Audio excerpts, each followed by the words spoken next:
Seja bem-vindo a mais um Blog Cidade. Hoje, com mais uma visita ilustre aqui, a do prefeito de Goiânia, Rogério Cruz, né? E antes da gente começar, eu quero te lembrar da importância de você se registrar no nosso canal, né? Assinar aí, clicar no sininho das notificações, enfim, para poder receber as notícias do Blog Cidade, né?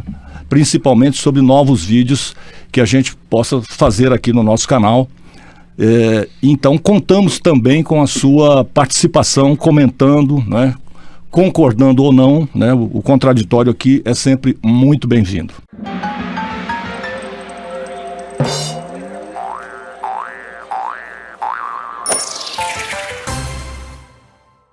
Prefeito, seja bem-vindo ao nosso Blog Cidade, é um prazer tê-lo aqui. Prazer é todo meu, Leal Aidar, é um prazer poder estar com você aqui no Blog Cidade e poder passar para os seus ouvintes aquilo que é de mais precioso, a nossa própria vida, né? Nós sabemos o quanto é importante que as pessoas conheçam as outras pessoas, e nada mais importante do que falarmos, apesar que eu não gosto de falar de mim mesmo, não é bom, né? Eu gosto que outras pessoas falem, mas é bom que as pessoas conheçam umas às outras, e estou aqui à disposição para que nós possamos bater aquele papo e falarmos aí da nossa própria vida, de onde começamos, como começamos e aonde queremos chegar. Prefeito, é óbvio que o senhor não é apenas um rapaz latino-americano, sem dinheiro no banco, sem parentes importantes e vindo do interior, como diria o Belchior, não é? Então vamos começar pelo começo. Quem é Rogério Cruz? Rogério Cruz, posso me considerar um jovem que iniciou a sua batalha desde os seus 12 anos de idade, quando ainda no Rio de Janeiro, 11 para 12 anos, já tive meu primeiro trabalho, que era entregar roupas de lavanderia naquelas bicicletas de cargas, né? E ali iniciei a minha vida ali, com 11 para 12 anos. Papai era carpinteiro, mamãe era lavadeira de roupa dos oficiais da Marinha, lá no Rio, e ali cresci e nasci em Duque de Caxias, mas nasci em Duque de Caxias por um acaso. Titia Marlete, irmã de minha mãe, estava doente, e mamãe foi passar uns dias com ela, e eu, não sei por que cargas d'água, antecipei os meus dias. Nasci em Duque de Caxias, fiquei por 15, 20 dias lá, mas papai e mamãe moravam em São João de Meriti, onde tinha a casa própria deles. E ali crescemos e vivemos ali por 15 anos. Depois mudei-me para São Paulo, onde comecei o meu trabalho de vida pessoal, né, as escolhas que eu fiz. Passei por São Paulo 3 anos, fui para Bahia, fiquei 8 anos na Bahia, onde casei-me, né, com 21 anos, casei-me com a minha baianinha ilhéense, né, a Thelma. Depois de casados, tivemos 2 filhos, o Elon e o Rogério Júnior, e fomos depois em 1990, fomos para Fortaleza. Depois de Fortaleza, a trabalho, nós ficamos por 4 anos, já envolvidos com a comunicação desde Salvador, e em 1994 fomos para a África, né, para que pudéssemos então, a trabalho, montar ou implantar o grupo de comunicação em Moçambique. Lá ficamos por 16 anos. E aí começa a nossa vida, uma longa vida, que vamos destrinchando aqui nos longos dos nossos tempos. Prefeito, como é que a religião entrou na sua vida? Olha, mamãe era uma mulher muito doente. Ela teve uma doença muito crônica, né, que era a hepatite crônica, ao ponto do médico dizer para o meu pai: leva para casa para morrer junto à família. E ali ela assistiu um programa de televisão, assistiu um programa da igreja, e que ela se sentiu bem e pronto, foi sozinha procurar esse endereço. Nós morávamos em São João de Meriti, no bairro do Éden, e ela foi para um bairro chamado Abolição, que era muito longe, sem conhecer direito, mas foi. E ali ela se sentiu bem, ela foi curada da doença, ficou livre e passou a seguir a fé. E levou toda a família. Primeiro foi eu, meu irmão mais velho, Ronaldo, depois levou o meu irmão terceiro, que é o Roberto, éramos todos pequenos, mas foi levando. Depois papai também entrou, e depois toda a família, sou eu mais 4 irmãos, entre nós uma menina, e ali começamos a usar a fé e incluímos a nossa vida nas mãos de Deus e entramos para que juntos pudéssemos ser uma família abençoada. Decidimos a igreja que iríamos seguir em frente, que é onde nós estamos até hoje, eu, minha mãe, toda a nossa família, e ali decidimos. Quando o papai também decidiu, as coisas ficaram bem mais fáceis, porque o papai era um rancoroso naquela época, né? Não gostava, não queria, mas de repente ele apareceu lá na igreja para buscar minha mãe e ali permaneceu. E quando demos fé, ele já estava também participando dos mesmos cultos, das mesmas orações, dos mesmos trabalhos da igreja que nós iniciamos. Então, tudo começou aí, com essa doença minha mãe, e ela se sentiu-se muito bem, e ali ela dedicou a vida dela como dedica até hoje. O senhor chegou à condição de pastor na igreja? Sim, na verdade eu sou pastor, né? Agora, dia 13 de outubro desse ano, eu completo aí 40 anos, né, de pastor. Quer dizer, o senhor é pastor, o senhor está prefeito, mas é pastor. Exatamente, eu costumo falar isso. Eu sou pastor e estou prefeito, né? E sou licenciado, estou licenciado desde quando entrei para a comunicação, né? A igreja não mistura esses fatos, né? Eu posso fazer culto em qualquer igreja, qualquer dia, qualquer hora, mas eu não posso administrar uma igreja, né? Ou trabalhar naquele local. Posso visitar todas as igrejas sem problema nenhum, mas nós ficamos licenciados pela igreja e tratamos os assuntos administrativos. Começamos pelo grupo de comunicação. Primeiro comecei como gerente de rádio, gerente de programação, depois gerente de discotecário, depois operador, e depois operador de áudio, aí já programador. E aí fizemos vários cursos para isso naquela época. Em 1988 nós fazíamos aqueles cursos por DRT. O meu DRT é de 1989, né? É o DRT que, quando eu fui tirar, eu saí de Salvador para Ilhéus todas as sextas-feiras à noite, chegava em Ilhéus de manhã cedo, ia para a Rádio Cultura de Ilhéus, ficava sábado, domingo, o dia todo no curso, voltava domingo à noite para Salvador, chegava segunda de manhã.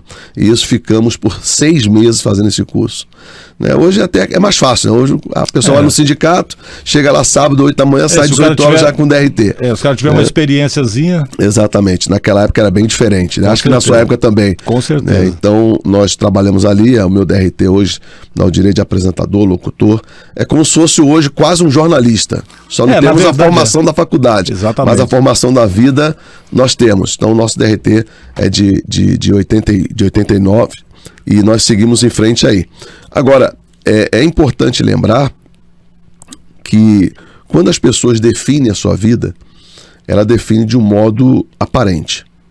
Eu era muito jovem, a gente ficava naquela, vou seguir o quê? A gente tem que seguir alguma coisa. Vou seguir o quê? O que eu serei?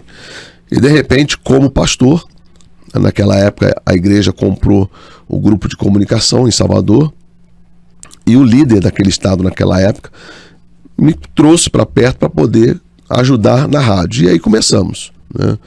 Era para fazer a discoteca, para fazer a programação, para fazer isso, fazer aquilo. De repente fui parar atrás de uma mesa BE. Lembra da mesa BE, né? Claro que lembro. Então, naquela época, comecei a operar, aprendi. Aliás, analógica, um canal só dividia em 3, né? Eu não sei se o pessoal aqui sabe dessas coisas, mas... Não sabe não. Hoje, depois que o digital entrou... Um canal só servia para 3, né? Então, me envolvi com isso. Gostei muito, fiz cursos de programador, porque aquele curso, acho que você lembra, é aquele curso que você, dependendo da região que você está, você passa a conhecer as pessoas daquela região e o estilo de músicas que elas gostam. Então você faz aquela programação musical de acordo com aquela localização. Então eu fiz esse curso durante 2 anos, é um curso técnico, e aí me enveredei e amei, comecei a amar rádio, né? Passei a ser gerente da rádio, depois comecei a ser gerente, supervisor de uma rádio, supervisor de outra rádio, supervisor de programa de outra rádio, e fui desenvolvendo o trabalho. Até que cheguei a executivo de um grupo de emissores de rádio lá no Ceará, quando eu saí da Bahia para o Ceará, em Fortaleza. E ficamos ali por 4 anos, depois começamos a envolver já com televisão. Monta um estúdio ali, vamos precisar de estúdio de TV para fazer esse programa assim. Fui montando o estúdio e acabei achando graça também em TV. E quando, por nada, me liga o diretor do grupo, olha, eu preciso de alguém para ir para a África, para montar o nosso grupo lá. Você está disposto? Eu, como gosto de desafios, eu tinha apenas 28 anos de idade, falei, topo. Já casado. Já casado com 2 filhos. O meu filho mais velho tinha 6 anos e o mais novo tinha 4 anos. Eu falei, topa o desafio. Não, então você vai ver como é que é, porque é um país que está em guerra. Eu falei, não. Se for assim, eu já vou com a família toda. Só para a gente localizar aí, nessa época você já era pastor ou ainda não? Já era pastor. Eu fui pastor muito jovem. Entendi. Eu fui pastor muito jovem em São Paulo quando eu comecei. Como eu disse, eu gosto muito de desafios. E nós temos o lema que diz assim, ó, vai pro fogo. Joga no fogo. Se sobreviver, tá bom. Se queimar, fica por lá mesmo. Então é o lema que eu carrego comigo. Então, meu avô era assim, meu avô era um paraibano, né? Avô Antônio, pai de meu pai era paraibano, e tinha esse lema, joga no fogo. Se queimar, fica por lá mesmo. Se passar pelo fogo, segue em frente. Então, o que o fogo molda, né? O fogo molda e faz brilhar mais. Então, eu comecei nessa vida, decidi ir para Moçambique na época, em 1994. Moçambique estava em guerra, né? E cheguei lá, eu e a Thelma, com os nossos 2 filhos, Elon e Rogério Júnior. E lá permanecemos por 6 anos. Foi um desafio muito grande, porque na época lá só existia 3 emissoras de rádio. A Rádio Moçambique, que era do governo, a Rádio Cidade FM, que era do governo, e a Rádio RTK, que era a Rádio Televisão Clinton, que era de um general. E só existia essas 3. E televisão só existia 2. A TV Moçambique e a TV K, que era a RTK. E quando nós iniciamos, o grupo já tinha uma autorização pelo governo cedida para montar a estrutura do grupo de comunicação, que era 3 emissoras de rádio, uma na capital Maputo, uma em Nampula, no norte, e outra na Beira também, que é no norte. E o canal de televisão em Maputo. Só que essa autorização já tinha passado 1 ano que tínhamos ela, e ninguém tinha coragem de ir para lá. E eu só tinha 1 ano para começar a montar isso tudo. Aí arrumaram um louco. Arrumaram um louco, E aí, primeira coisa, que era mais fácil, primeira coisa que eu fiz, peguei, comprei passagem, fui nos Estados Unidos. Fui em Nova York, na Sony, e fui comprar vários equipamentos. Aí naquela época comprei minidisc, cartucheira, picape, comprei tudo para montar um estúdio. Eu lembro como hoje, eu comprei 3 malas grandes, aquelas maiores que você imaginar, e coloquei os equipamentos tudo ali dentro. Peguei nota fiscal, mandei para Maputo, para a aduaneira, já mandei fazer levantamento, paga a taxa aí, paga o imposto aí, que já vou chegar com isso, não vou deixar ninguém levar não. E viajei com as 3 malas grandes, os equipamentos tudo lá dentro. E cheguei em Maputo, fizemos a apresentação na aduaneira, conferiram a nota, já estava tudo pago, os impostos, tudo, tentaram prender, tentaram arrumar sempre alguma coisa, não vai, e a gente aquela briga toda, bom, saí com as 3 malas e começamos a trabalhar, a montar o estúdio de rádio. Nós montamos primeiro em Maputo, que era a Rádio Miramar FM, e ali montamos e colocamos em caráter experimental. O transmissor era no italiano, pequenininho, era de módulo, já era módulo naquela época, e o excitador de 200 watts, aliás, 500 watts. Meio quilo. Meio quilo. Quando nós montamos essa emissora e colocamos em caráter experimental, quando eu comecei a pegar o carro e sair na cidade ouvindo, eu botava picape para rodar um disco e saía para rua, para ver como é que estava o som, testando, tá tudo ok. Quando havia uma falha, eu ligava para o técnico, que o técnico era da outra rádio, mas eu tive que pagar um bom dinheiro para ele poder vir fazer o trabalho para mim, que não tinha. Mão de obra na época era muito difícil, muito difícil. Depois de tudo montado, eu comecei a procurar pessoas para trabalhar na rádio. Não tinha. E esse técnico falou assim, tem um rapaz que é muito bom, ele é antigo já, da Rádio Moçambique, só que ele saiu alguns tempos atrás, coisa e tal. Aí mas saiu por quê? Não, saiu porque teve um problema e coisa e tal. Não. Tá bom, chama ele. Ele é operador? É, bom operador, coisa e tal. Cheguei o rapaz lá, levei pro estúdio de gravação. Faz um teste aí, vamos lá, vou fazer um programa que você põe o rádio aí, põe a música pra tocar e coisa e tal. Tá aqui o script, forma aí. Não, pode deixar, tá? O cara soltava meio segundo para soltar o disco do picape para poder começar a música. Eu falei, não, já tá errado, não é assim. Então, quer dizer, eu comecei a entender que eu tinha que ensinar tudo pro cara de novo. Tudo que nós já sabíamos aqui no Brasil. Como é a interação da rádio, dos rádios aqui no Brasil. E eles deixavam aquele, que nós chamamos de furo, né, o buraco, né? Uhum. Pô, deixou um buraco na rádio, olha aí. E eu fui ensinando até que ele aprendeu. E foi o operador que ficou comigo desde o início. E depois fiz um chamamento, um convite pela rádio ainda em caráter experimental, para que jovens fossem lá no endereço, levando o currículo para que nós pudéssemos então ensiná-los ou contratá-los. Eu lembro como hoje tinha um jovem muito inteligente chamado Beni. Era um jovem na época de 16 para 17 anos. Ele é um cara que pegou tudo rápido, mas eu tive um problema, porque eu não sabia, mas naquela altura eu já estava mexendo com a cultura do povo moçambicano. Qual era a cultura? Eu estou lá com o Beni já operando, o cara muito inteligente, jovem inteligente, e de repente passou-se uns 3 meses, me chega na rádio um senhor querendo falar comigo. Muito bruto, fortão. Ah, o senhor que é o diretor aqui? Sim, pois não.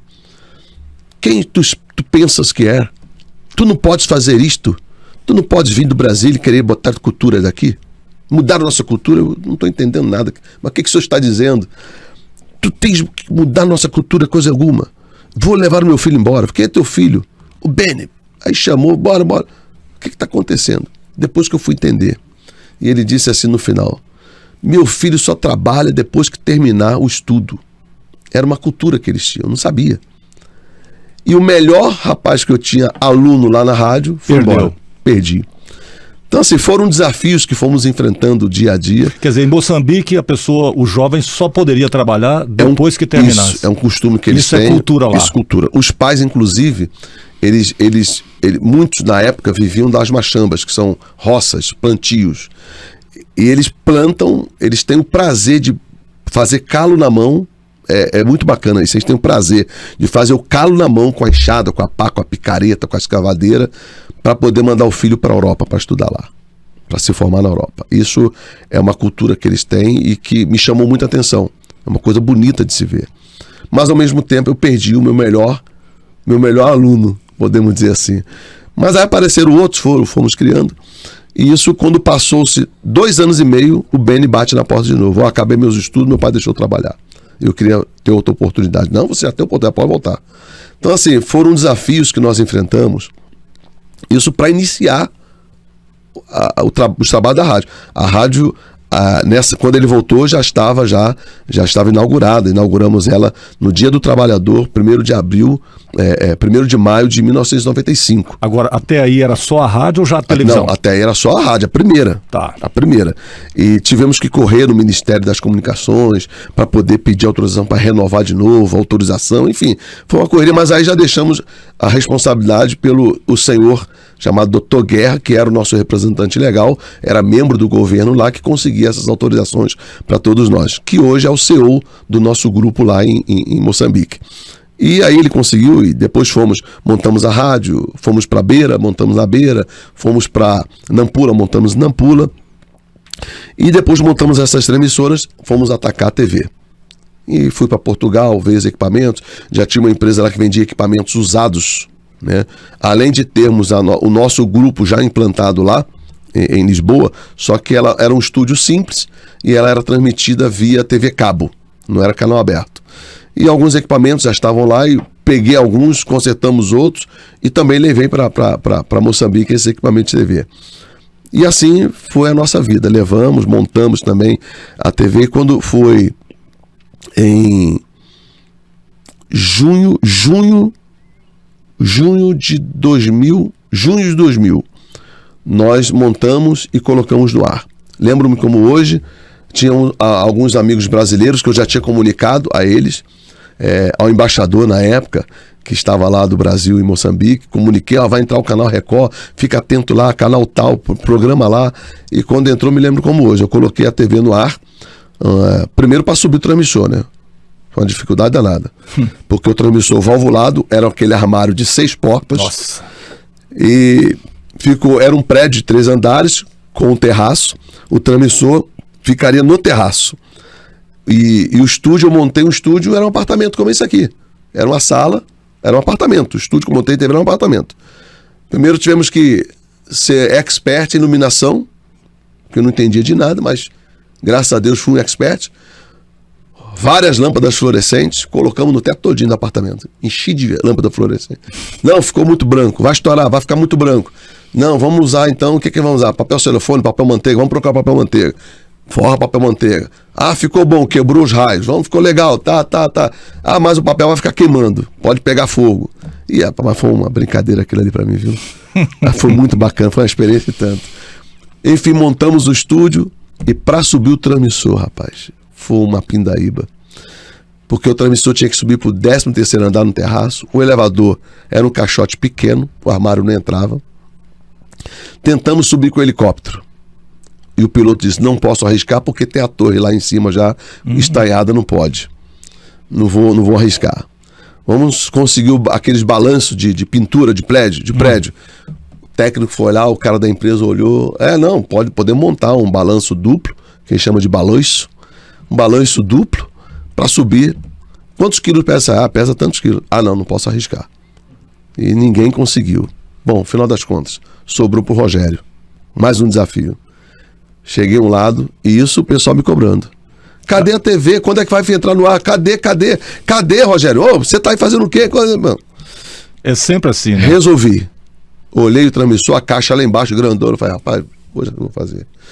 Fui na loja de ferragem, comprei maleta. Tudo que é maleta de ferramenta você imaginar, eu comprei. Para não faltar nada.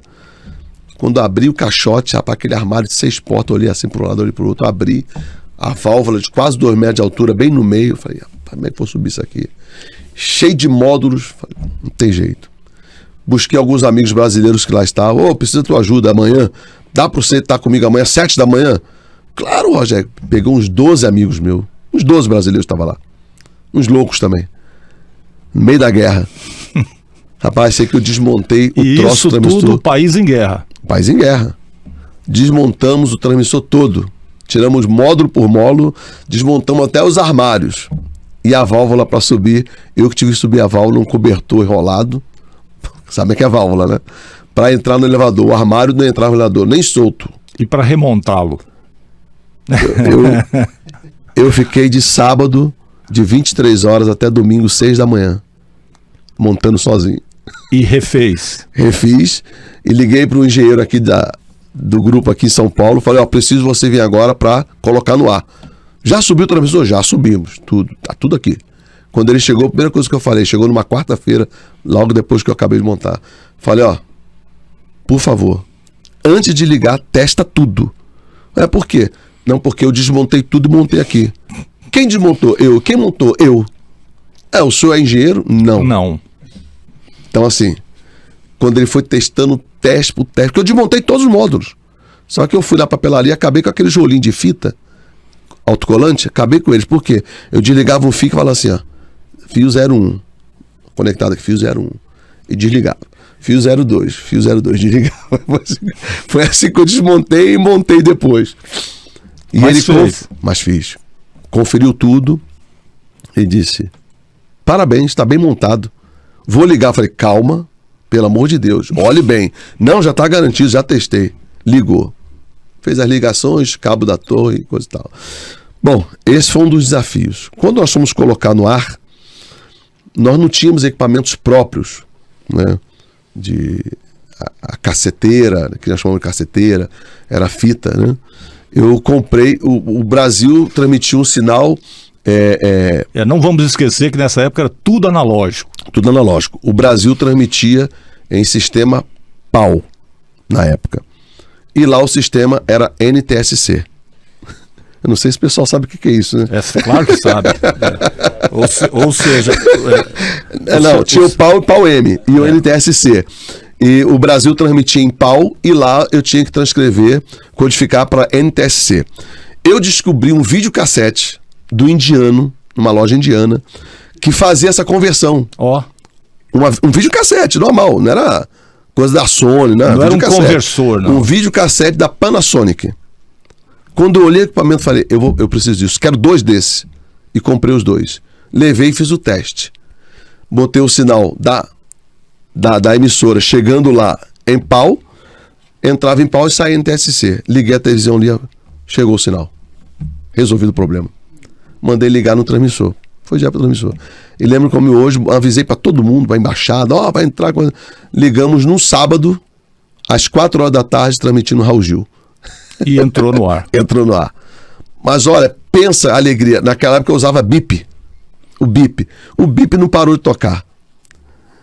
Chegou o sinal. Record tá no ar. Falei o nome. Mas pode ter problema não. Não tem problema não. Tá no ar, tô assistindo aqui, que legal. Eu tô assistindo o Raul Gil, meu país, coisa e tal. Mas foi assim, muitas mensagens de brasileiros que lá estavam. Então assim, foi um desafio vencido. Mais um. E ali eu tomei uma decisão que todos os desafios eu estaria dentro. Então ficamos lá, montamos e depois fui arrumar uma equipe. E lembro como hoje eu tive que encontrar uma pessoa que pudesse fazer o trabalho de TV. Edição, áudio, um diretor de imagem, que eu não tinha ninguém. Eu também não sabia dessas coisas. Eu era um curioso. E descobri um cara, um português, chamado Zé Martins, que tinha uma agência de publicidade. E fui procura desse cara. E fui lá, expliquei, olha, assim, expliquei a situação. E eu falei para ele assim, eu tô num desafio e quero encontrar uma outra pessoa que entre no desafio comigo. Ele, está bem, cara, eu topo. E topou. Ele pegou o Macintosh dele, tubão ainda, Macintosh com aquele tubo com a tela azul, a maçãzinha azul ainda, e levou lá para o local onde estavam todos os equipamentos, era a sala dele de edição também. Onde nós começamos a transmitir, ele pegava as informações da TV que saiu o sinal aqui do Brasil para retransmitir no dia seguinte. E aí fomos começando, canal em teste. Até aí não tinha programação local? Não, tudo em teste. Ficamos 8 meses em teste. E desse teste, enquanto isso, fomos procurando pessoas. E não tinha profissional, jornalista não tinha. O que eu tive que fazer? Quando eu saí do Brasil, eu estava em Fortaleza, eu tinha 1 ano e meio cursando administração. E quando eu cheguei lá, por motivo do meu visto, que era visto de executivo, a convite desse Dr. Guerra, que hoje é o CEO do grupo, ele que fez o convite, ele conseguiu para mim uma Universidade Eduardo Mondlane para que eu pudesse fazer o curso de administração. Mas o tempo que eu tinha aqui no Brasil, lá não vale nada, porque o Brasil não tinha acordos com Moçambique na época. Então eu fiz administração, fiz os 4 anos na Universidade Eduardo Mondlane, e lá eu conheci esse pessoal de comunicação, fui conhecendo aos poucos. E esse rapaz veio trabalhar comigo, aceitou esse desafio. E fui nessa mesma universidade procurar outras pessoas para vir trabalhar. Então todo mundo que fazia jornalismo lá, vem cá, você acabou quando o curso? Acabei mês passado, não vão vir comigo. Já para poder trabalhar. Mas sem experiência nenhuma, porque não tinha, né, essa expertise lá na época. E tivemos que botar as pessoas, 3 pessoas, 4, ficava assistindo o nosso canal daqui do Brasil 24 horas, fica assistindo, assista, veja como é. Noticiários, assista, veja como é. Pegamos uma moça para fazer um programa infantil, para primeiro entretenimento para as crianças, porque lá é muita criança, né? E por causa da guerra, as crianças muito abandonadas, outras sem pais, por causa da guerra, os pais que morreram na guerra e coisa e tal. Bom, conseguimos, o primeiro programa que nós lançamos foi um programa infantil no dia de sábado, pela manhã, no estúdio que nós montamos, sem iluminação adequada, sem balcão iniciado, sem nada. E me lembro como hoje, peguei 2 garotinhos que eram sobrinhos da moça que aprendeu a fazer jornalismo, que ia iniciar esse programa. Pegamos 2 sobrinhos dela para fazer fantoche no programa. Brincar de fantoche, eram os bonequinhos, né? E para minha alegria, esses meninos cresceram. Um hoje é diretor de uma empresa de marketing em Luanda. O fantoche principal hoje é um dos melhores apresentadores de programas juvenis de Maputo. E o Beni, que eu falei no início, hoje é um cara empresário, tem suas empresas de comunicação em Lisboa, está em Portugal hoje, está em Moçambique, está em Luanda. Então assim, isso é a parte que eu tenho de alegria dos frutos que deixamos lá, pessoas que eu tenho contato até hoje. Quer dizer, as sementes que foram plantadas com a sua ajuda, todas elas... Todas. E o Zé Martins até hoje é um grande amigo que eu tenho, Ele tem as suas agências, o Beni tem as suas agências, hoje são parceiros, né? Tanto Zé Martins quanto o Beni e outros que estão lá. Então, assim, foram desafios que ultrapassamos, vencemos. E quando foi em agosto de 2000, em junho de 2000, inauguramos a TV. Inauguramos oficialmente. Fizemos um grande evento, os representantes aqui do Brasil estiveram lá, fizemos uma festa muito bonita.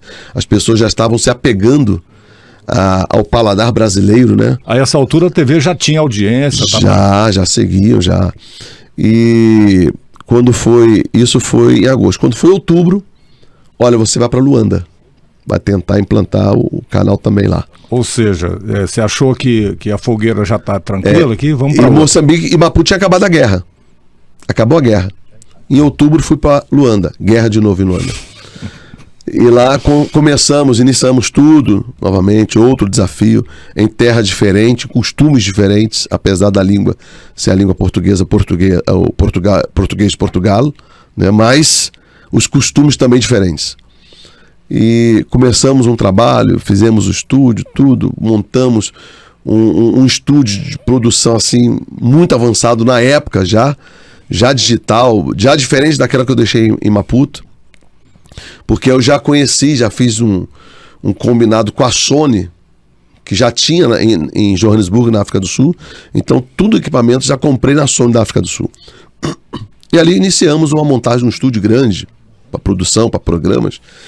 Mas, infelizmente, lá não conseguimos, porque o país era muito mais fechado que Moçambique, Luanda, e não conseguimos autorização para a implantação de um grupo de comunicação TV e rádio lá em Luanda. Então, mesmo assim, fiquei lá por 5 anos nessa luta, não conseguimos, mas, como bom brasileiro, gosta de fazer de limão limonada, de pedras degraus, não podia sair de lá sem deixar a marca. Então, Lisboa, Portugal, já tinha o acesso à Europa, tipo Record Europa, mas via TV Cabo, como falei. E usava o satélite, o Intelsat 706. E um dia eu fiz um levantamento, fiz um estudo, já comecei a querendo ficar expert também em satélites, e fiz um levantamento de satélites 706, 707, 708, e eu falei, olha, liguei pro rapaz lá em Portugal, vem cá, o que vocês usam em satélite? Não, usamos uma banda só. E dessa banda tem quantas frequências? Tem 3. Quantas frequências você usa? Uma só. Me cede uma. Aí me cedeu.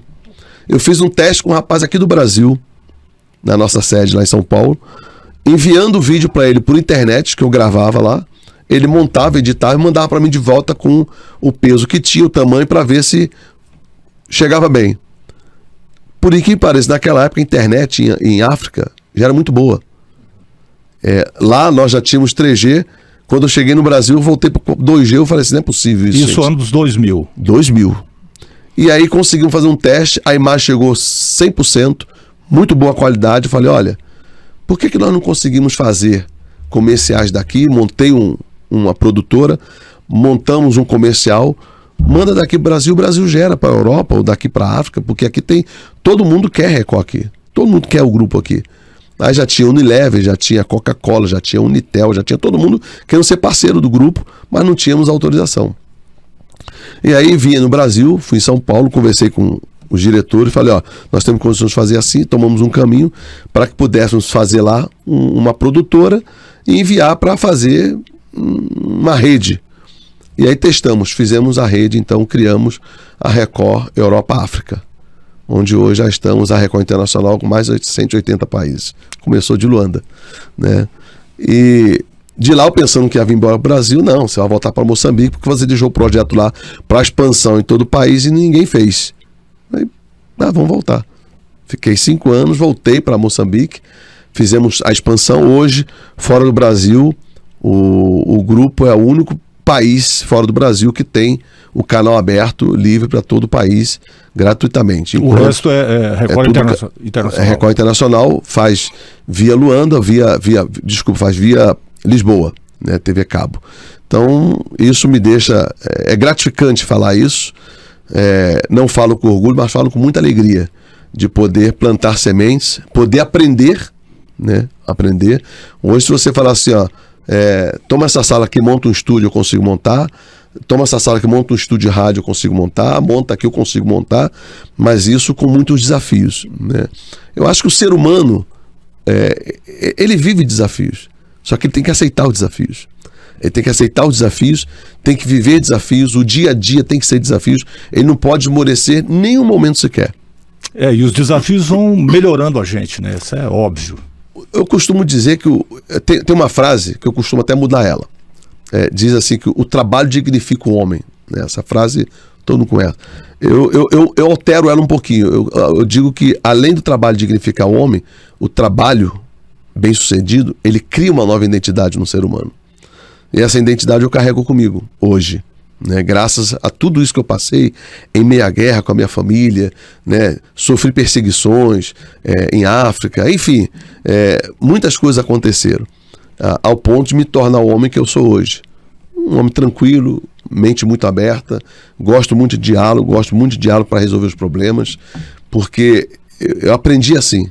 Nos meus desafios eu aprendi assim. Eu comecei nos meus 28 anos de idade, grandes desafios. Quando eu fui embora para a África, eu tinha 28 anos de idade. Então, de lá para cá, eu aprendi a viver de desafios. Quando eu volto para o Brasil, eu chego no Brasil de vez, véspera de Natal de 2009 para 2010. Fico em São Paulo, no grupo, para decidir onde eu ia, para onde eu ia, o que eu ia fazer. Aí, não, você vai para o Rio, vai ficar lá na nossa produtora, não, você vai não sei para onde. Bom, resumindo, não, você vai, já conhece a Bahia, vai lá na Bahia, supervisiona o nosso grupo de rádios. E aí, como era rádios do sul da Bahia, e contando com Salvador, e eu falei, não, então deixa eu morar em Feira de Santana, que lá tem rádio, fica difícil. Se eu quiser ir para Salvador, eu vou para Salvador rapidinho. Se eu quiser sair para o sul da Bahia, eu saio também rapidinho. Então fiquei morando em Feira de Santana, no nosso grupo de rádios lá também, e fiquei lá por 11 meses. Daqui a pouco surgiu outro desafio. Não, você vai para Goiás. Lá temos o grupo, você vai ficar lá e tal. Vim para Goiás, cheguei aqui em outubro de 2010. Cheguei, fui conhecendo a cidade, porque eu sempre onde cheguei tenho esse hábito. Eu quero ver onde está chegando o sinal da rádio, se tem alguma falha. Eu cheguei numa sexta-feira na hora do almoço. Já liguei pro técnico. Você que é o técnico do grupo? Sim. Preciso te encontrar amanhã, de manhã, para mim conhecer os locais das rádios e as torres. Onde você mora? Eu moro em Umas. Onde é esse bairro? Não, Umas é uma cidade. Então tá bom. Onde fica o nosso estúdio?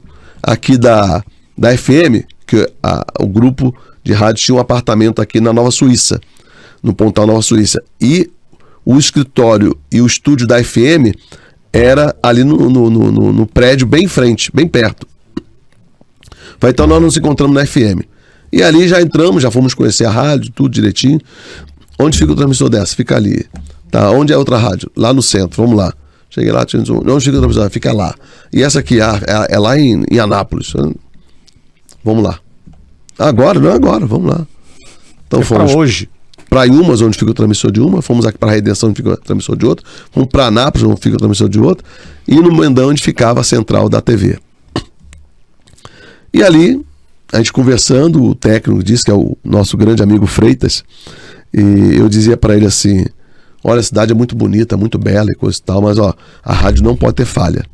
Rádio que tem falha é rádio que não quer ouvinte. Nós aprendemos isso lá atrás. Né? E aí começamos a andar a cidade. Como que eu conheci a cidade? Eu trouxe da África um GPS da Garmin. Atualizei o mapa, coloquei mapa do Brasil, Goiás. Só tinha 2 endereços. O endereço da minha casa e o endereço do escritório. Quero ir para casa. Escritório. O resto, eu saía com o carro, o som ligado, falhou a rádio. Opa, falhou. Ô Freitas, tô aqui na rua tal, setor tal, a rádio aqui tá pegando direito não. Vida de técnico é bem difícil, né? Então, foi assim que eu conheci Goiânia, dessa forma que eu conheci Goiânia. E quando foi em 2012, um amigo meu que eu conhecia na Bahia, né, na época lá da rádio, ele é maranhense, mas conheci da Bahia, nós éramos solteiros ainda. Ele era vereador aqui em Goiânia pelo grupo, né? E só que ele estava já meio adoentado em 2012 e já tinha dois mandatos de vereador e não ia aguentar fazer a eleição em 2012 para vereador, para reeleição. Estava muito doente, tinha que fazer tratamento. E o grupo, então, convidou um louco, mais uma vez, para um desafio. Pega aquele cara ali que veio da África e tal. E disse, tem aí uma missão para você. Isso depois de 1 ano e meio, mais ou menos. Agora você vai ser vereador. Precisamos de alguém para ir para campo porque o nosso amigo Rosenberg não está muito bem, coisa e tal, ele tem que se tratar de saúde, não vai aguentar fazer campanha, coisa e tal. E pensamos em você. Para fazer o quê? Não, você vai ser candidato a vereador. Vereador? Tem apoio de quem? Não, vamos apoiar aqui, apoiar ali, a igreja, todo mundo vai entrar. Então tá bom. No dia seguinte eu estava lá na Câmara com o vereador. Vem cá. Como é que funciona? É isso aqui? Como é que funciona isso? Vamos lá à plenária. Eu lá. Tá bom, ok. Acho que eu fiquei um mês andando com ele lá na Câmara, todo dia. Então veio outro rapaz para cuidar já da emissora e decidi ir para o embate, outro desafio.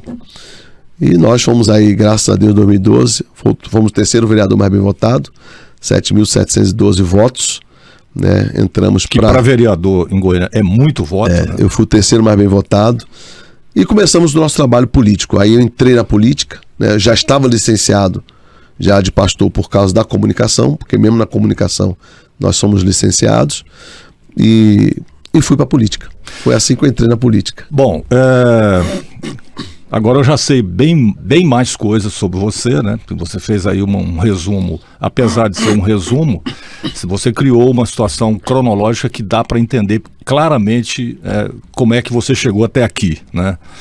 Tá, essa experiência na África, quando você fala em África, né? Você fala de um continente difícil, sofrido, né, com muitos problemas e tal. Essa experiência que você, mesmo sem estar lá por esse motivo, né, mas você estava ali convivendo, inclusive, com um país em guerra e tudo, essa experiência te mudou em que aspecto? Olha, muitos aspectos. O que acontece? Você chegando em qualquer país da África, a África é um continente com 54 países. Desses 54 eu andei em 38. Que nós vamos vendo locais para torre, para repetidoras, para jogar para satélite, enfim. E nessas andanças, nós conhecemos vários lugares, várias pessoas diferentes. Lugares diferentes, como eu disse no início, culturas diferentes, idiomas diferentes, porque Angola, Moçambique, Guiné-Bissau, Cabo Verde, e outros, a língua portuguesa de Portugal. E outros países, francês ou inglês. Mas tem os seus dialetos. Além da língua diferente, tem os dialetos. E cada lugar que nós passávamos, normalmente a minha esposa sempre estava comigo, do meu lado. Sempre foi uma grande companheira, uma grande mulher. Quero aqui mandar um beijo para ela, minha linda. A mulher dos meus sonhos, que eu acordo com ela todo dia. Eu sonho e acordo com ela. Então, sempre esteve do meu lado e até hoje é uma guerreira, é uma baixinha, mas grande mulher. E que me ajudou muito, muito, muito. Baiana de Ilhéus. Eu cheguei em Ilhéus para casar. Para casar não, fui para trabalhar. Encontrei-a mas na verdade eu vi um cacaueiro grande no centro, sacudi e caiu ela. Cacau lindo, tá comigo até hoje. Então, essas experiências de andar em vários países, de várias cidades diferentes, nos trouxe um incômodo muito grande. Qual o maior incômodo? Um incômodo de ver crianças, idosos, pessoas em grandes sofrimentos. Sofrimento esse que você não consegue distinguir como surgiu, como aconteceu, como começou. São pessoas muito humildes, são pessoas muito simples. São pessoas que você, sabe, você chega, você não tem reação quando vê certas atitudes. Imagine você chegar numa casa de taipo, né? É taipo que fala aqui, né? Taipo, né?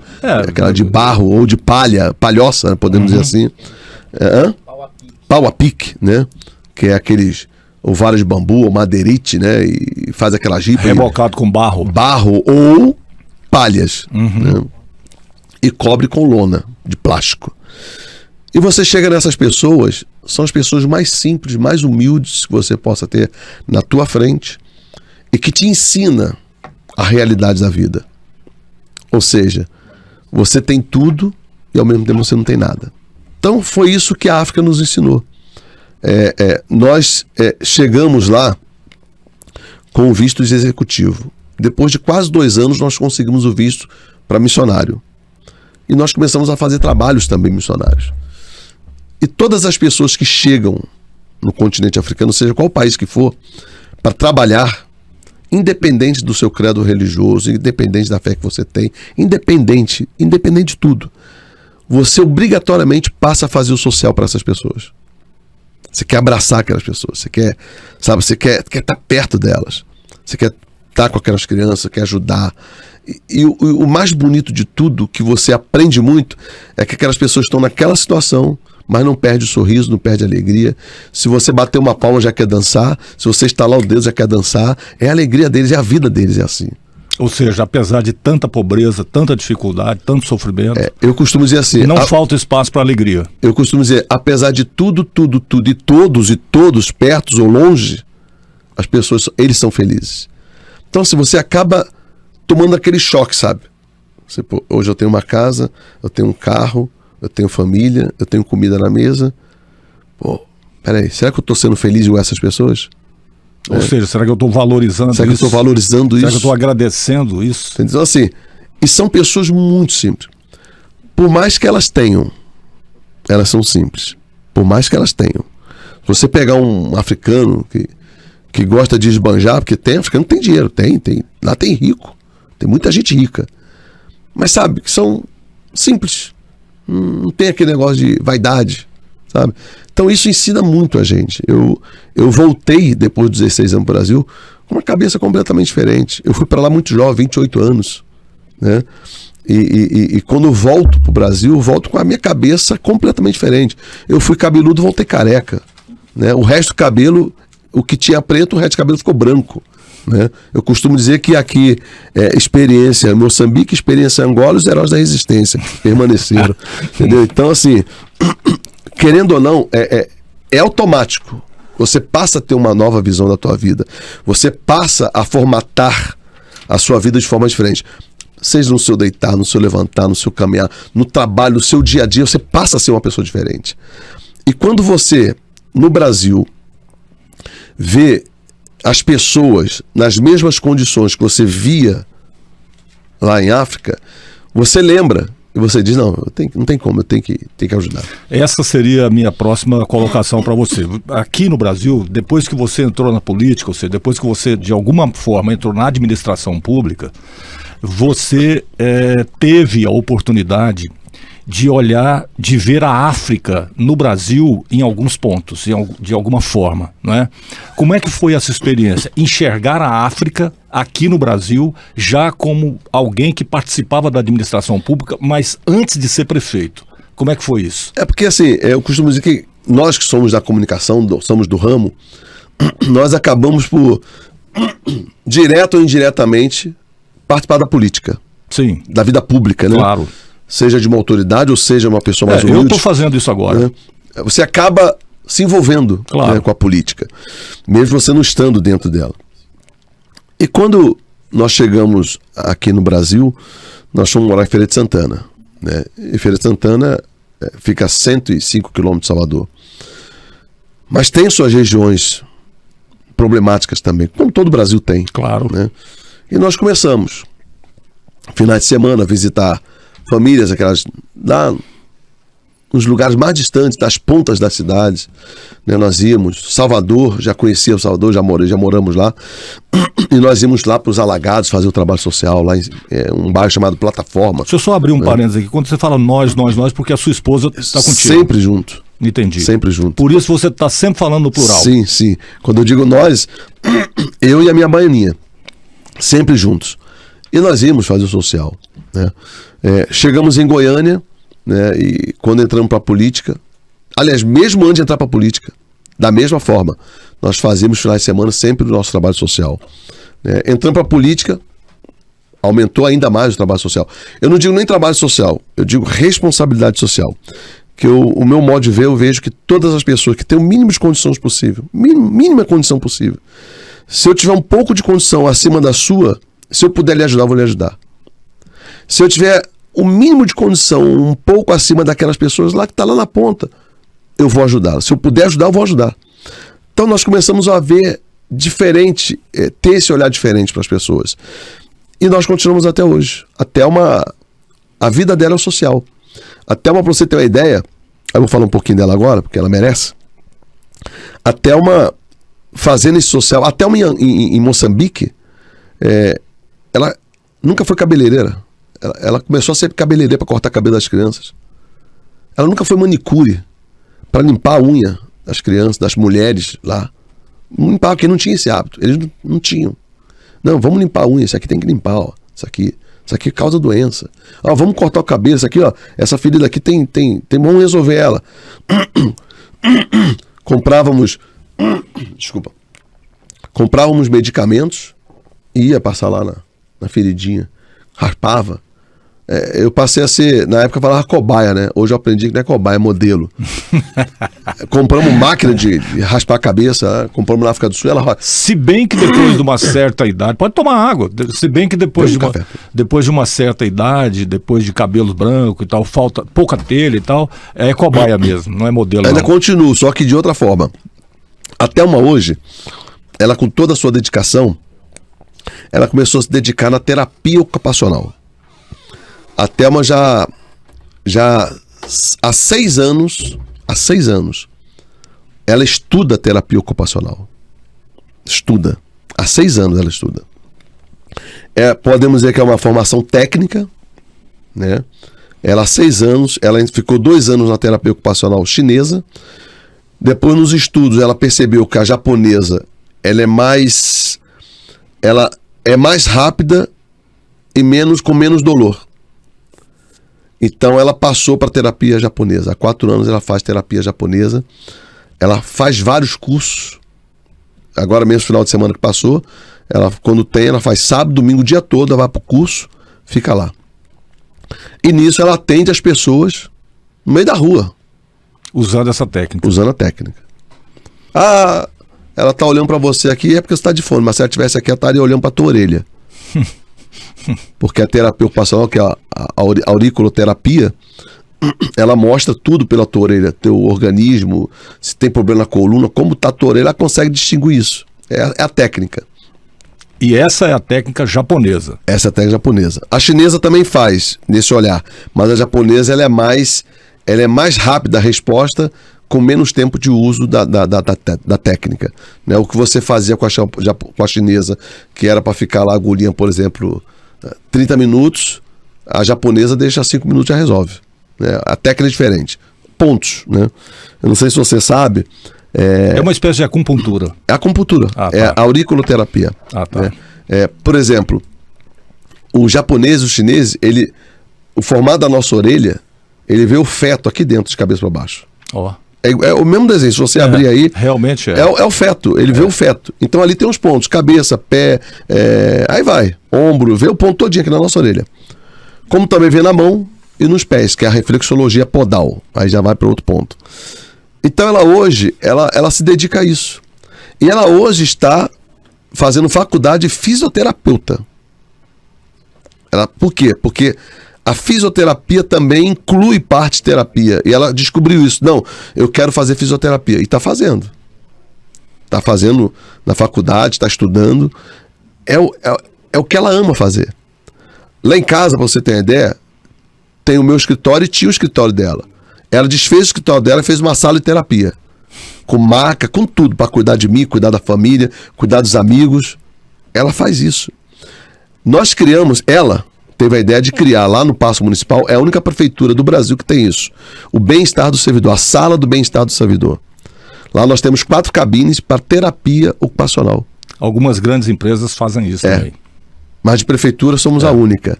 Não sei se alguma outra fez, porque ela fez um evento aqui com a Federação Nacional de Acupuntura. Ela fez um evento aqui, a presidente veio gente de todo o Brasil, e no último dia eu fui participar e dizer da importância que é, né? E estavam lá secretários de saúde, secretários de administração de outras cidades participando, e falaram assim, o senhor tem que ligar para o meu prefeito para dizer que tem que ter lá também, né? Então assim, isso pegou. Hoje estamos trabalhando para ampliar esse atendimento, ampliar nas próprias secretarias, como SM Mobilidade, porque os agentes de trânsito têm os seus resquícios do trabalho do dia a dia, preocupações, estresse, então isso ajuda muito. Guarda Civil, ela já ficou vários dias atendendo lá na Guarda Metropolitana GCM, na educação, não fazer sala de terapia, então quer dizer, ela hoje se dedica a isso. Eu lembro uma vez, isso me chamou muita atenção, nós fomos fazer uma visita no bairro JK. Hoje nós estamos preparando para fazer asfalto lá. E nós fomos andar no bairro. Só que nós nos encontramos num local, numa casa, e na hora de sair, eu saí. Aí, antes de sair, a moça foi levantar, e aí ela falou assim, fica de pé, moça, vamos aqui, coisa e tal. Vamos ali, ela, não, eu tô com dor aqui, minha coluna, coisa tá travada. Aí eu falei, não, vamos andando. E saí, cadê a Thelma? Tá lá. Não, a Thelma ficou lá. Ficou lá onde? Não, ficou lá. Quando voltamos, a moça feliz da vida pulando, coisa e tal. Eu falei, amor, você não foi? Não, vim tratar dela. Não tava nem levantando, aí tá pulando aqui agora. Então, quer dizer, é coisa que ela ama. Ela ama fazer isso. Ela adora fazer isso, cuidar das pessoas. Então, ela tem esse jeito dela, né? Quando ela senta perto de uma pessoa, ela começa a observar a orelha, ela fala assim, ó, o senhor tá sentindo isso? O senhor sente isso? Tá sentindo dor aí agora? Não. Pega, mexe na orelha, até com o dedo ela mexe assim, né? A pessoa, tá bom, passou. É uma técnica que resolve o problema de muitas pessoas.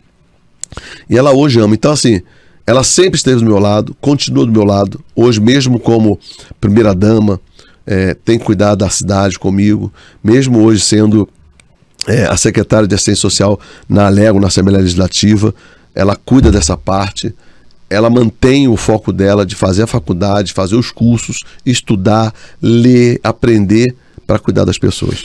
Muito bem, Rogério. Agora eu acho que a gente está pronto para chegar em Goiânia, né? Vamos usar a parte final aqui do nosso podcast, desse primeiro encontro que eu estou tendo o prazer de ter com você. Vamos falar então de prefeitura, de ser prefeito e tal.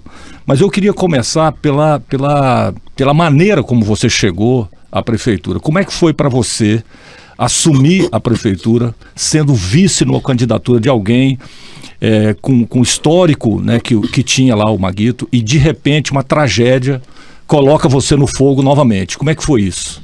Olha, Léo, assim, como eu disse no início e continuo dizendo, eu sempre fui um homem de desafios. Eu não fujo de nenhum desafio.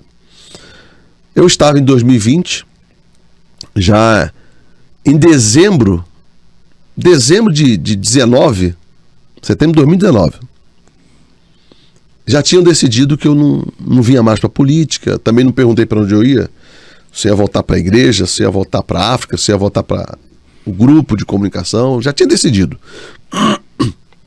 Continuei fazendo meu trabalho durante todo o ano de 2020, e quando foi perto de iniciar a campanha, eu já conheci o Maguito, porque quando eu cheguei aqui em 2010, logo pós-campanha de 2010, eu cheguei em plena campanha de 2010, outubro de 2010, de campanha de governo do estado. O Maguito, ele era prefeito em Aparecida de Goiânia. E aí, voltado para a comunicação, eu estive em Aparecida para conversar com ele, e ele reuniu na mesa todo o secretário dele, todo o secretariado. Ali me apresentou, ó, coisa e tal, fulano. E ali pegamos uma amizade. Sempre estivemos juntos. Eu na comunicação e ele prefeito. Em 2012, ele veio para a reeleição de prefeito em Aparecida de Goiânia. E eu entro para a minha reeleição, primeira eleição para vereador. Ganhamos, ele ganhou Aparecida, eu ganhei. E sempre ia visitá-lo como vereador, ele como prefeito. Alguns eventos que fazíamos na Câmara ligado ao Exército, porque ele foi um soldado do Exército, um grande soldado do Exército, oficial do Exército, ele gostava disso, eu o convidava para vir fazer parte dos eventos na Câmara, e pegamos aquela amizade. Em 2016, para 2017, ele perdeu a campanha, Perdeu, não, desculpa. Ele não veio para concorrer, já era o segundo mandato dele. Ele saiu da política e foi ser advogado. Voltou para o escritório dele de advocacia. E sempre o visitava. Eu sempre o visitava. E conversávamos muito. E fomos acompanhando um ao outro. Quando chegou a próxima campanha de 2020, eu já decidido que não vinha mais para a política, ele me liga uma quinta-feira à tarde. Rogério, tudo bem? Tô aqui numa mesa, e na minha mesa aqui tem um papel com 3 nomes. O primeiro é o seu. Só quero saber se você quer. Falei, mas como assim, governador? Chamava de governador? Como assim, governador? Não, para ser meu vice na chapa. Falei, governador, o senhor sabe aqui como é que eu sou. Olha, eu sou muito de hierarquia, o senhor sabe, tem que falar com fulano, beltrano, ciclano.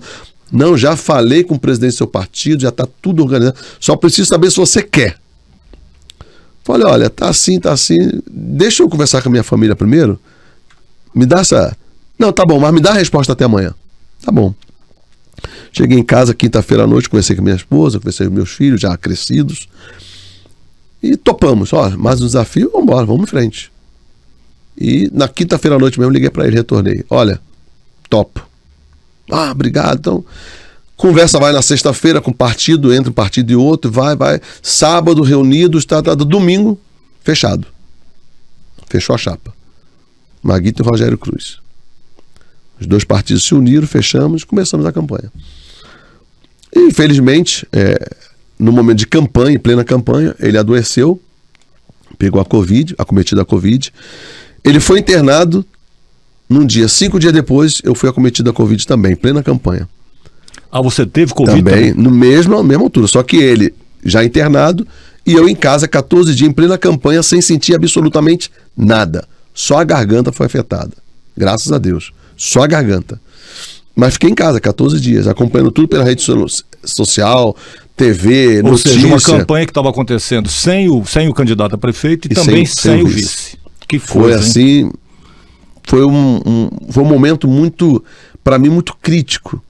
E é um negócio muito difícil, até de entender. E eu pensava todo dia comigo, eu olhava assim e falei, não é possível, gente. O nosso candidato internado, eu aqui em casa sem poder sair, coisa e tal. Bom, resumindo, passou os 14 dias, no 15º já estava na rua. Sem mais nada. Fiz o teste, deu negativo, fui para a rua. E ali começamos uma campanha debaixo de sol, debaixo de vento, de chuva, e com aquelas pessoas ali em volta, e o nosso líder sempre internado. Tomamos a posse, e infelizmente, logo no início de janeiro, veio a falecer, dia 13, e aí tive que assumir de fato. Que para mim ali, não é que eu perdi o chão. Eu pensava assim, como fazer? Era o único que eu pensava. Como fazer e como ser agora. Porque você pensar o que vai fazer, você tem que pensar primeiro como você será. Você é a pessoa. O Rogério, como será o Rogério daqui para frente? E como que esse Rogério será e o que ele vai fazer?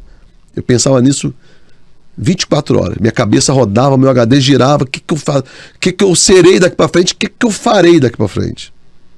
E foram decisões difíceis, decisões duras. Ouvir coisas que, ouvir coisas que você, mesmo com várias dificuldades, você nunca ouviu. Mas é aquilo que eu digo, eu acho que a oportunidade que Deus me deu de estar em África por 16 anos me ensinou muito. Me preparou muito para esses momentos. E graças a Deus passamos aquele momento ali, teve aquele segundo turno que desagou tudo em cima do Rogério, desagou tudo em cima do Rogério, porque ninguém podia mais falar de Maguito. Ele estava internado, estava na UTI. Então ninguém podia falar dele. Então caí em cima do ônibus, Rogério. Tudo era em cima do Rogério. E nós fomos suportando aquilo. Eu, graças a Deus, suportei até o último dia. E vencemos. Quando saiu o resultado, nós estávamos reunidos numa sala. Rapaz, mas quando saiu aquele resultado, eu lembro que eu levantei assim, dei um tapa na mesa, pum! E deu um grito. Tudo que tava, aquele negócio acima do Rogério, saiu naquela hora ali. Mas foi muito bom. Foi muito bom. E dali pra frente, várias decisões tive que tomar. como foram tomadas, e até hoje vivemos de tomar decisões. Porque quando falamos de decisões, quando você decide a sua vida, é uma coisa. Mas quando você decide, ou você precisa decidir a sua vida e decidir de vida de outras pessoas, a coisa vira por um rumo completamente diferente. Então, se você não tiver uma expertise de parar, pensar, analisar, avaliar, decidir, você acaba fazendo coisas erradas para você e para outras pessoas. Porque como prefeito isso é muito pior, né? Muito pior. Porque que eu levo comigo, Léo? Eu não quero me prejudicar, mas também não quero prejudicar outras pessoas. É assim que eu sempre vivi e vivo até hoje. Eu não quero me prejudicar, mas também não quero prejudicar outras pessoas. E às vezes eu penso, dependendo do assunto, dependendo do tema ou das decisões que eu preciso tomar, eu, Rogério, a pessoa, Rogério, não o prefeito, a pessoa, Rogério. Às vezes eu prefiro atacar a mim mesmo, mas para resolver o problema da outra pessoa. Foi isso que eu aprendi. E como diz os angolanos... Ou seja, abrir mão por outra pessoa. Exato. Traduzindo é isso. E como diz os angolanos, e vamos vivendo mesmo assim. Mesmo em meio a sofrimento, angústia, dor, momento difícil, vamos vivendo mesmo assim. Então é isso que eu carrego comigo. Esse é o Rogério. Agora, o prefeito Rogério é um pouco diferente. O prefeito Rogério é um cara que tem que viver de decisões todos os dias, de manhã, de tarde, de noite. Que você obrigatoriamente tem que tomar. Obrigatoriamente tem que viver de decisões. E quando eu penso que o prefeito Rogério precisa tomar essas decisões, mesmo assim o Rogério fica pensando nas pessoas. E aí? Como é que fica? Esse aqui, porque como é que você eu faço? Não escapa de você mesmo, né? Não tem como, é impossível isso. Então, essa base da minha vida é a base que eu carrego até hoje. É a base que eu carrego de dentro da minha casa, com meus pais, com meus irmãos. É a base que eu carrego quando eu saí de casa com 15 anos. É a base que eu carrego quando casei. É a base que eu carrego com os meus filhos, com o meu casamento. É a base que eu carrego agora hoje como homem público. Eu tenho que ter, em tudo nós temos que ter uma base. Nós trabalhamos sempre para ter uma base rígida, uma base que um verdadeiro alicerce. Estou sustentado aqui Claro. estou firme. Mas te confesso que na política, como homem público, gestor, as bases têm que ser vários tipos de base. Tem base que você tá ali firme, concretada, mas você às vezes tem que pisar em base sólida, que você aquela base meio escorrega, mas não cai. Você tem que estar nessas bases. E eu aprendi que nessas bases você às vezes passa por ela correndo, para você não afundar. Então essa é a visão do Rogério e a visão do prefeito Rogério. São visões que às vezes incomodam. E são visões que às vezes incomodam a mim também, o Rogério. Claro. Não incomoda só as pessoas, incomoda o Rogério também. Então é importante que as pessoas saibam que por trás do prefeito Rogério tem o Rogério. Assim como eu sei que por trás do leal comunicador, do leal que está ali com a sua família, tem o leal pessoa, própria pessoa. Tirando a sua família, tirando o seu trabalho, tem você, a sua pessoa, a pessoa do leal. Como eu tenho que olhar também para todas as áreas e todas as pessoas dizer assim, esse cara aqui, olha, esse cara aqui, ele tem esse jeito, mas ele é um cara de gente boa. Sabe aqueles cara brutão, que fala contigo, toda hora tá invocado, mas é um cara de gente boa. Interiormente ele é um cara assim sensacional. Só precisa alguém compreendê-lo. Uhum. E é nesse momento de compreender as pessoas que você tem que ter uma casca grossa. Com certeza. Você tem que ter bons ouvidos. E graças a Deus, Deus me deu bons ouvidos, né? Eu ouço as coisas boas e guardo comigo, pratico as coisas boas. E as coisas ruins que eu ouço, eu ouço. E os limões você faz limonada. E se for para fazer, for para entrar de um lado e sair de outro, sai. Mas se for para analisar, a gente analisa. Nada para mim perde. Uma coisa é certa, nada perde. Eu acho que todas as palavras que as pessoas atiram para você, sejam boas, meias ruins ou ruins, você se alimenta de qualquer forma. Mas existe a forma de se alimentar. Se você ouve uma palavra boa, você se alimenta, se sente bem. Você ouve uma palavra meia boa, meia ruim, você mastiga, você engole, mas pode fazer algum efeito colateral. E as palavras ruins? Olha, às vezes você guarda para experiências, né? As palavras ruins, elas às vezes são tomadas com mau gosto, mas lá na frente pode surtir um efeito positivo para você. Ou seja, você tirar daquela palavra ruim, torná-la boa, né? Às vezes aquela palavra que você ouve é ruim para você naquela hora.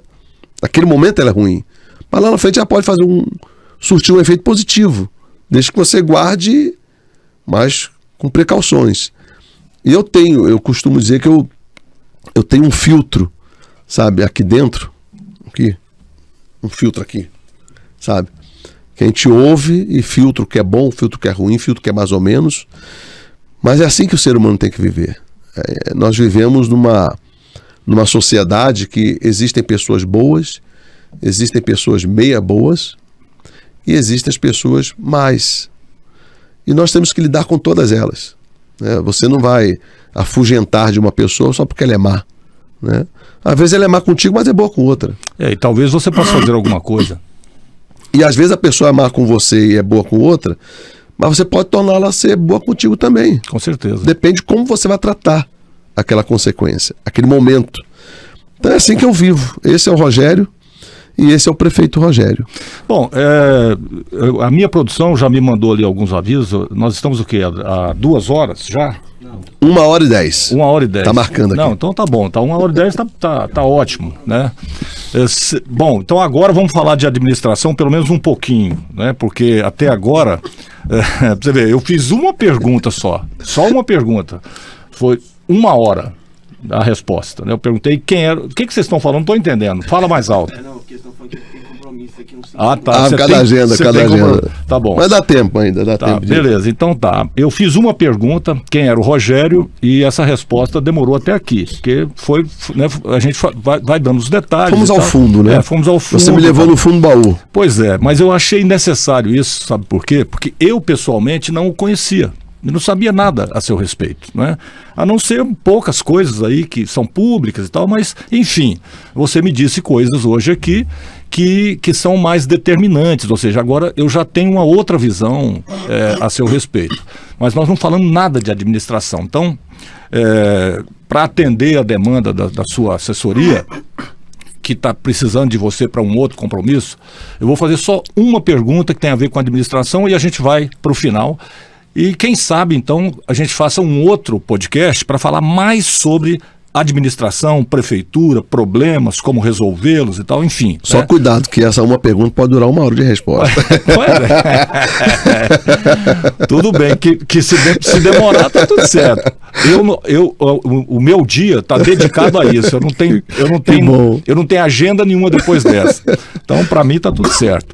É o seguinte, Você mede a eficiência de uma administração, ou seja, que capacidade essa administração tem de administrar quando ela se antecipa aos problemas, certo?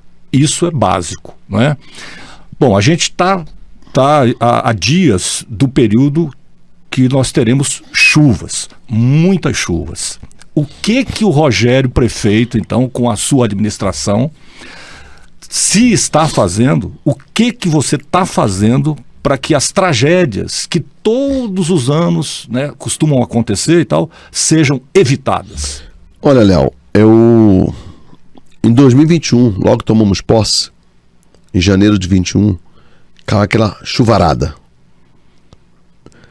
Eu me lembro, eu morava na Vila Alpes, bem ali na Avenida dos Alpes.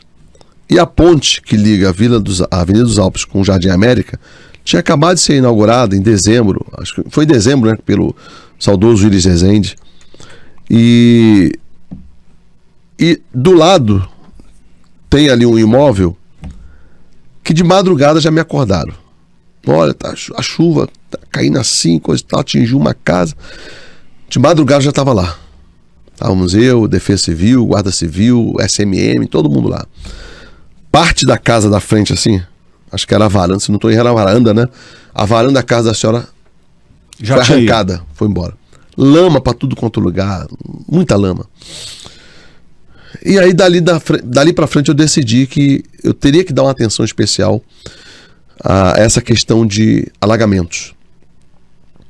Todos sabem que Goiânia foi preparada para 50 mil habitantes. E hoje tem mais de 1,5 milhão. E isso causa um problema muito sério. Por quê? Porque Goiânia, eu lembro muito bem, quando iniciou as obras do BRT, eu era vereador, as obras do BRT começou ali, quando passou pela Goiás, eu vi que a abertura que fizeram lá, eu fui observar os tubos de 40, manilha de barro, manilha ainda de barro. Eu olhava aquilo assim... Cerâmica. E eles colocando uns tubos assim desse tamanho, mudando, né? E eu comecei a olhar aquilo, coisa e tal. Quando eu assumi que vi essa situação, eu falei... Ou seja, a estrutura antiga ainda estava lá. Ainda estava lá. E feita para uma cidade para 50 mil. Bem no centro da cidade. Para 50 mil pessoas. Aí eu chamei a Guarda Civil, chamei a Defesa Civil, melhor dizendo. Falei assim, faz um levantamento para mim dos pontos de alagamentos. Naquela época, 2021, tínhamos 119 pontos de alagamentos em Goiânia. Foi detectado. Naquela chuva. 119. Começamos a fazer alguns trabalhos, que nem todos os trabalhos seriam de drenagem, mas às vezes na beira de córrego, essas coisas todas, limpeza, essas coisas. Começamos. Entramos, para você ter ideia, entramos em 2022 com 99 pontos de alagamentos. Saímos de 119 para 99. Desses 99 pontos de alagamentos, hoje, nós já estamos trabalhando em 76 pontos de alagamentos. Hoje. A prefeitura trabalha em 76. Alguns já solucionados, outros ainda em soluções. E eu decidi, chamei o secretário de Infra e falei, olha, nós temos uma questão muito séria aqui de drenagem. Que nessas mudanças começamos a ver as manilhas, todo lugar espalhado manilha, cerâmica. Tudo manilha com bitola pequena. Aí nós fizemos um contrato com uma empresa que foi nos apresentada, que ela trabalha, são vários caminhões, tem uma mangueira grossa, uma sucção forte, que coloca assim na boca de lobo, a boca de lobo pode estar enterrada, cheia de areia. Ela desentope. A sucção puxa tudo, puxa. A CEINFRA fazia esse trabalho, mas como que ela ia entrar lá no tubo, lá? Não tinha como. E por isso que limpava a boca de lobo, mas quando chovia enchia de água, porque não tinha... O problema não estava na boca de lobo, o problema estava lá no meio, já entupido de areia, cheio de material, cheio de plástico, lixo dentro dos tubos. Aí contratamos essa empresa. Essa empresa, ela tem um serviço tecnológico que ela pega essa mangueira grande, o caminhão faz a sucção, tira toda a sujeira da boca de lobo, e depois vai uma mangueira mais fina, de pressão, de água, que na ponta dela, ela tem tipo um chapeuzinho chinês, um hidrojato, só que ele não lança para frente. Esse chapeuzinho chinês faz com que a pressão da água volte, ela vem para trás. Então a mangueira, além desse chapeuzinho chinês ir furando lá, se tiver areia, o lixo, ele vai passa jogando o lixo para fora. E a pressão da água traz para a boca de lobo aquela sujeira. E o negócio fazendo sucção, vai limpando. Depois disso, ele tem um carrinho, um robô com câmera, que dentro do carro, quando ele liga, esse robô vai andando dentro dos tubos e vai vendo se tem rachadura, se tem problema. Um vazamento de um tubo, a gente não sabia onde é. A CEINFRA tinha que quebrar a rua todinha para ver onde estava o problema. Hoje, com esse robozinho, ele já detecta onde está a rachadura, tem problema, emenda de manilhas pequenas. A CEINFRA vai lá, corta só aquele pedacinho e conserta. O primeiro trabalho que nós fizemos foi na 44, na região da 44. Lá achamos alguns tubos de 40, de 50. Na Independência, é tudo ainda de manilha, de 30 e 40, pequenininho, na Independência. Por isso, quando há aquela chuva, pode observar que ali, quem usa ali na Independência, em frente ao TCM, ficava aquela água alagada um tempão ali. Com esse trabalho que foi feito em volta da 44, Independência, aquela região ali, já melhorou muito. Você vê que chove, a água fica por ali, mas acabou de chover, a água vai rápido embora. Por quê? Porque toda a região foi limpa, mesmo tendo aqueles tubos pequenos. Aí já não é um problema de sujeira mais, é um problema de capacidade de drenagem. Capacidade de drenagem, exatamente. Entendi. E começamos a encontrar isso em vários bairros. Então nós iniciamos esse trabalho, hoje estamos trabalhando em drenagem. Fiz o levantamento e não encontramos um plano de drenagem de Goiânia. O último que nós encontramos foi em 2007, do plano diretor, que veio junto um plano de drenagem de 2007, onde foram feitas essas pequenas mudanças. Onde era manilha de cerâmica de 30 ou de 40, passou a ser o tubo de 50 ou de 60. Né? Mas a vazão de água é muito grande. Então, nós começamos a perceber isso e começamos esse trabalho. Eu chamei o secretário da CEINFRA e falei, eu quero atacar a drenagem. Mas nós não temos um plano diretor de drenagem. Vê quem faz, aí contratamos, temos um convênio com a UFG que está fazendo esse projeto do plano de drenagem goiano. Isso demora de fazer, que é um estudo em toda a cidade. E a universidade está fazendo. A universidade, a previsão de entrega é meados do ano que vem, se não estou errado, é isso mesmo, Lucas? Meados do ano que vem, a entrega do plano diretor de Goiânia, de drenagem, perdão, diretor não, plano de drenagem de Goiânia, vai ficar pronto só meados do ano que vem. Enquanto isso não fica pronto, eu tenho que agir. Então o que nós estamos fazendo? Chamei o secretário e falei, olha, quero atacar. Ele falou assim, prefeito, o senhor tem certeza que o senhor quer mexer com drenagem urbana? Falei, tenho. Mas o senhor sabe que são obras, dinheiro fica enterrado debaixo do chão, ninguém vê? Eu falei, olha, eu não faço trabalho para política, eu não faço isso para política. Eu faço trabalho para gerações, eu quero fazer trabalho lá para frente, eu quero ver Goiânia lá na frente, sem enchente, sem problema, sem nada, eu quero que drenagem seja resolvida. E começamos a atacar. São milhões e milhões e milhões debaixo da terra. Para você ter uma ideia, nós temos o projeto hoje de asfaltar 13 bairros em Goiânia, que não tem asfalto. 13. Que não tem asfalto, tem nada. Tem drenagem. Só que vamos fazer asfalto, estamos fazendo asfalto com drenagem urbana. Com drenagem. Iniciamos no Chácaras Maringá. Hoje já estamos quase finalizando, já para entregar o bairro todo asfaltado com drenagem. Jardim Novo Petrópolis.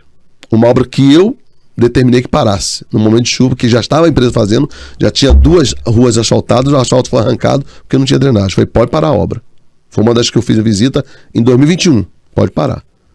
A empresa depois desistiu, coisa e tal, fizemos de novo, está lá Jardim Petrópolis, asfaltado. Jardim Petrópolis. Com drenagem. Com drenagem. 7 milhões de reais a obra.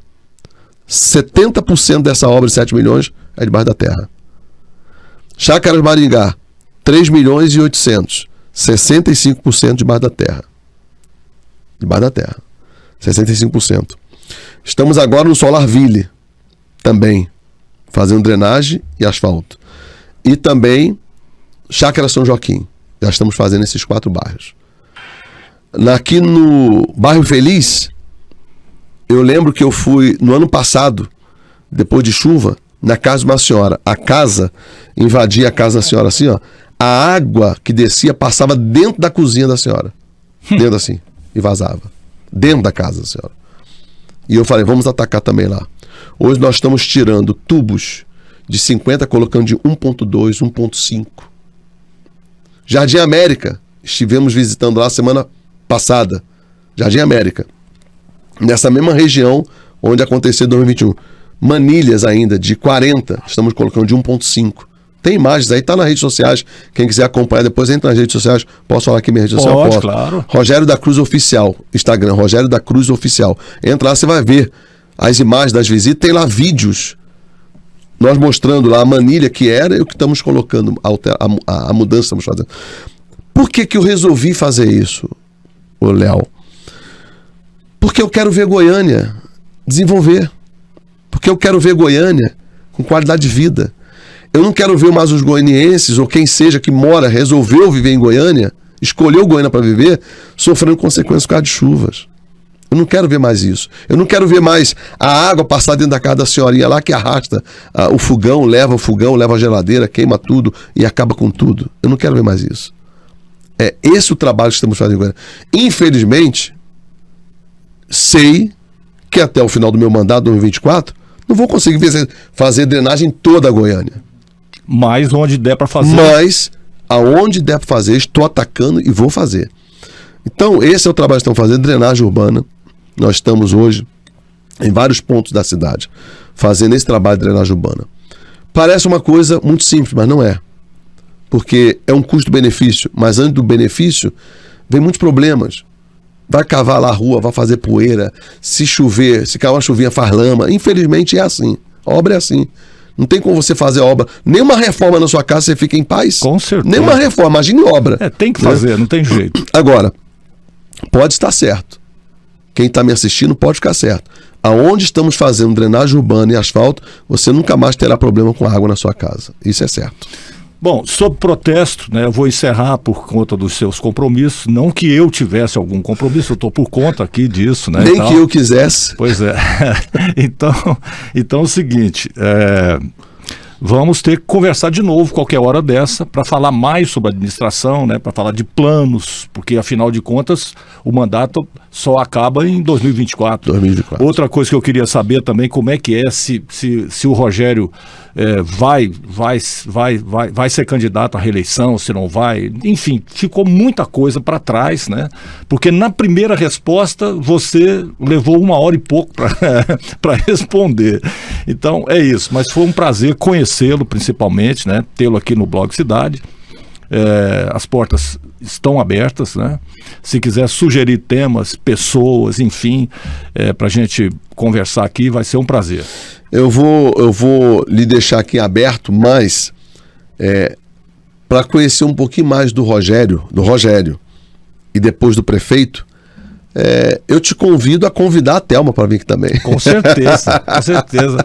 Para conhecer a minha baianinha. Aliás, vai ser uma conversa muito interessante, porque tem o fato dela ser primeira-dama, tem o fato dela lidar no social. Só não pode ser nós dois juntos. Ah, não. Porque senão temos que passar aqui 3-4 horas, no mínimo. Porque aí a primeira pergunta vai demorar 3 horas. Mas, Léo, Mas vamos deixar, vamos marcar realmente. Eu quero conversar com ela. Eu primeiro agradeço pelo espaço, a oportunidade de poder falar com o seu público que nos assiste, um público com certeza que é um público especial do seu podcast. Mas respondendo já a sua pergunta e finalizando, o meu desejo hoje é terminar o primeiro mandato até dezembro de 2024 com realizações para a cidade. Entregar a cidade para as pessoas. Entregar Goiânia como tem que ser. Uma Goiânia com qualidade de vida, uma Goiânia com sustentabilidade, como estamos fazendo. Enfim, o meu desejo é terminar esse mandato, no final de 2024, entregando a cidade para as pessoas. Nós fizemos muito e continuamos a fazer. Mas, no fundo, eu acho que essa decisão é uma decisão um pouco mais para frente. Apesar que tem pesquisa saindo aí, que nós estamos aí, até essa semana, né, saiu pesquisa aí, a gente liderando aí o quadro na espontânea, né? Fiquei muito feliz, estou feliz por isso, mas eu acho que temos que trabalhar muito, porque as pessoas precisam entender, como você mesmo colocou, e eu repito, as pessoas precisam conhecer os dois lados. Eu acho que as pessoas têm que conhecer o Rogério e têm que conhecer o prefeito Rogério. E elas acho que começam a conhecer a partir do seu podcast e outros podcasts já participamos. Acho que as pessoas conseguem conhecer um pouquinho mais. E o nosso interesse é esse. Nosso interesse não é estar político para politicagem, é estar político para fazer a boa política. E qual a melhor política que eu vejo?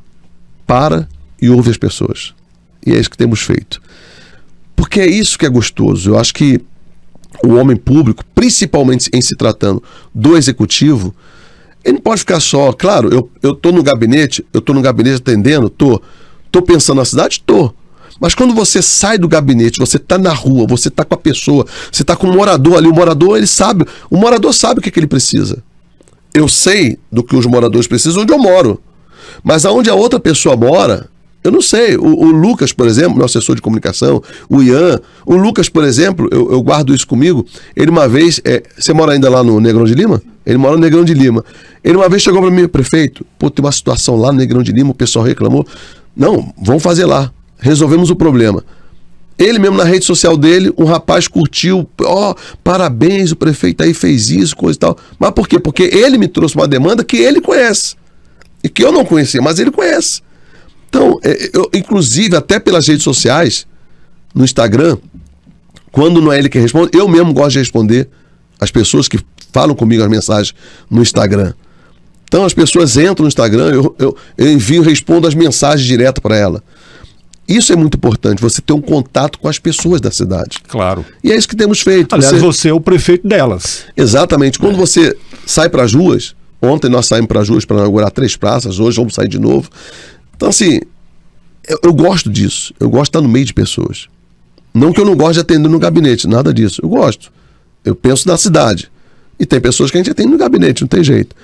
Mas nessa semana que antecede os mutirões, eu estarei naquela região atendendo a semana toda, de segunda a domingo. Porque eu quero que as pessoas venham para mim. Eu quero que elas venham falar comigo. Eu sou muito aberto, eu sou muito livre para ouvir. Não tem esse negócio de pessoa andar comigo e chegar perto de mim, tirar as pessoas. Não. Vem falar. Quer falar comigo? Vem falar. Agora, as pessoas, elas precisam entender que às vezes não dá para atender todo mundo de uma vez só. Né? Claro. Porque eu gosto de ouvir a pessoa, eu gosto de parar, eu gosto de ouvir, analisar o que ela está falando, avaliar o que ela está pedindo. Se tem condições de a gente atender, vamos atender na hora. Se não tem condições, vamos avaliar como atender essa pessoa. É assim que eu trabalho. E os secretários que trabalham comigo sabem disso. Então, é muito importante isso. Eu fico feliz quando estou no meio de pessoas. Eu fico feliz quando eu consigo falar para as pessoas quem é Rogério, quem é o prefeito Rogério. Então, estou muito feliz de poder estar aqui com você e agradecer mais uma vez pela oportunidade, você e a sua equipe aqui do Blog Cidade. E teremos outras oportunidades, pode ter certeza. E repito, se quiser marcar, traz a Thelma. Se quiser marcar eu e a Thelma junto, faz assim, faz um sábado de manhã todo. Pode ser. Não, eu acho uma ideia excelente. Você quer saber? Te garanto que você não vai se arrepender. Vamos falar de nós dois, vamos falar. Sabe, é muito gostoso. Nós participamos já de alguns e as pessoas ficam assim imaginando, poxa, como é que pode? Não imaginava isso. Mas é que eu e a Thelma somos assim, somos muito abertos, somos muito livres. Eu e a Thelma somos um casal, vamos completar agora dia 5 de setembro, vamos completar 36 anos de casados. Né? E assim, a nossa vida sempre foi assim. Não vou dizer que a gente não. O casal assim não tem o mesmo pensamento. Não. Eu tenho o meu pensamento e ela tem o dela. Mas para nós não brigarmos, alguém tem que ceder. No momento tem que ceder. Com certeza. Às vezes eu cedo, às vezes ela cede. Então, assim, e assim vamos vivendo. Entendeu? Então, é isso que é legal, é isso que é bacana.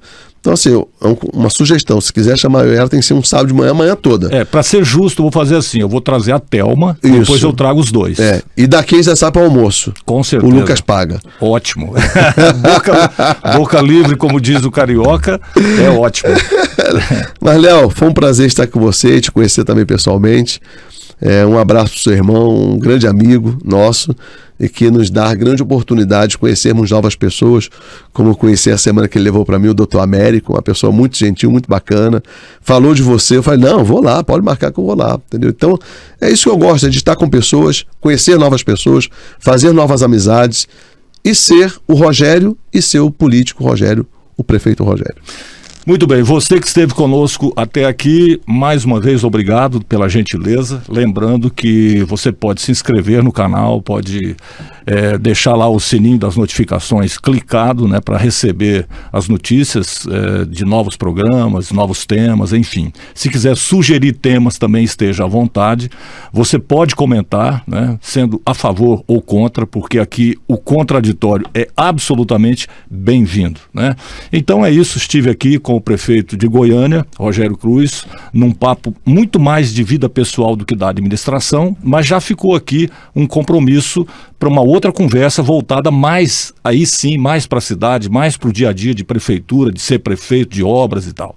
Ok? Então é isso. Obrigado por tudo e até um próximo Blog Cidade Podcast. Tchau!